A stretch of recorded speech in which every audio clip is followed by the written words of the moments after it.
Yun, so ngayon nga may panibago na naman akong prank. At ang prank ko nga ay maglalagay ako ng tape sa ilalim ng pinto. At syempre, para mapunta sila dun sa patibong ko, ay kunwari aasarin ko sila Butoy at LJ. Para matisod dun sa nilagay kong tape. So, kung gusto nyo makita ang kanilang reaction, ay panoorin nyo na lang. So, tara na, let's go!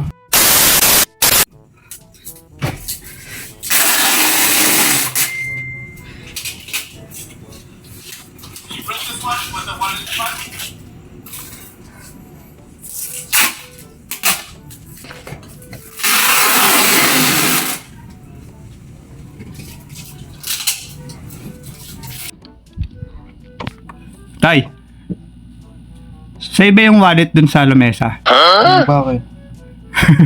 Bakit? Kumuha kasi ako ng pang soft drinks. Ang bakit shopping, gago? Kumuha din ako ng ng pang merienda. Putang ina, gago ka.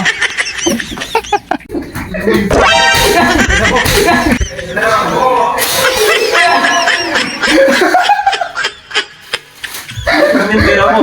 Kung sinisip mo ako sa pera mo! Tay, sakal ba ituon mo? Pauwi na si LJ. Pauwi na si LJ, alam mo na. Ha? Oo, tama. Si LJ naman susunod natin ngayon. Ay, dami na support ka, pauwi na talaga yun. Tawagin mo. Tatambay yun dito. Tawagin mo, ha? Tapos tawagin mo ako. Ay, hindi mo tawagin yun. Kailangan nakabukas yung video para Kaya nga, basta pagdating niya, tawagin mo ako, ha? Sige. Para mahanda ko yung patibong natin, ha? Mga 30 minutes pa. Parating na yun eh. Jay! Tangin, nakita na kita agad ah. Ano, panalo kayo? Talo? Tangin, masakit ng tuhod ko, gago. Siguro yan ang pagpaprank na naman. Ang kulit. Ano saan siya sabi? Ilagay kayo magkasabot. Ito kami magkasabot. Lagi tayo ginagago nun, gago. Eh, then siguro yan. Nung titisod ba, nang lalagay ng tape dun sa mga ganyan, mga ganyan. Sa mga gilid, sa baba. Hindi ko matitisod ka. Ang ginagawa niya, mga asar.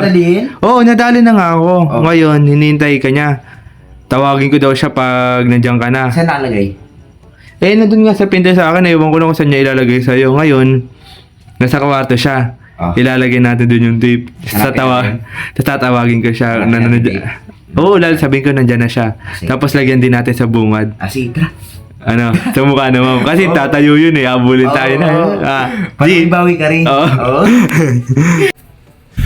Kuya, nandiyan na si LJ. Tulog niya, dito.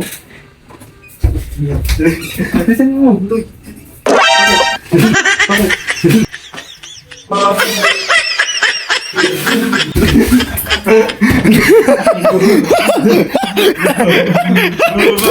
Puta ka naman!